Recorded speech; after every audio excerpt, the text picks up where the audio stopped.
Calicut university corporative store കുട്ടികൾക്കായി എല്ലാ വർഷവും നടത്തുന്ന സ്കൂൾ ബസാർ കൽപ്പറ്റ ഗീത സ്റ്റോറിന് സമീപം പ്രവർത്തനം ആരംഭിച്ചു. കൽപ്പറ്റ നഗരസഭാ ചെയർമാൻ പി. വിശ്വനാഥൻ സ്റ്റോർ ഉദ്ഘാടനം ചെയ്തു. വേനൽ അവധി കഴിഞ്ഞ് വിദ്യാർത്ഥികൾ സ്കൂളിലെത്തുമ്പോൾ കുറഞ്ഞ നിരക്കിൽ കുട്ടികൾക്ക് പഠനോപകരണങ്ങൾ ലഭ്യമാക്കുകയാണ് സ്റ്റോറിന്റെ ലക്ഷ്യം.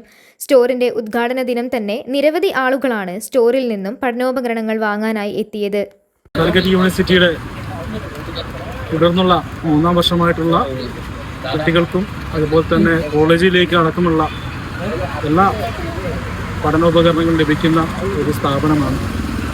ഈ സ്ഥാപനം കൽപ്പറ്റയിൽ ആരംഭിച്ചത് മുതൽ ഞാൻ എൻ്റെ കുട്ടികൾക്ക് പോലും സ്ഥിരമായി ഇവിടെ തന്നെയാണ് സാധനങ്ങൾ മേടിക്കുന്നത്. വളരെയേറെ വിലക്കുറവിലാണ് ഇവിടെ കുട്ടികൾക്ക് വേണ്ടിയിട്ടുള്ള പഠനോപകരണങ്ങൾ ലഭിക്കുന്നത്. അതുകൊണ്ട് തന്നെ ഇത് പൊതുജനങ്ങൾക്ക് വളരെയേറെ ഉപകാരപ്രദമാവും. കഴിയുന്നതും മുഴുവൻ ആളുകളും കുട്ടികൾക്ക് വേണ്ടിയിട്ടുള്ള വിദ്യാഭ്യാസ സ്ഥാപനങ്ങളിലേക്ക് അടക്കമുള്ള ആവശ്യ സാധനങ്ങൾ എടുത്തുകൊണ്ട് നമുക്ക് വിലക്കുറവിൽ സാധനം മേടിക്കാൻ പറ്റിയ ഏറ്റവും വലിയൊരു നല്ല സ്ഥാപനമാണ്. ഇതെല്ലാവരും പ്രയോജനപ്പെടുത്തുക എന്നത് മാത്രമാണ് ഇപ്പോൾ അറിയിക്കാനുള്ളത്.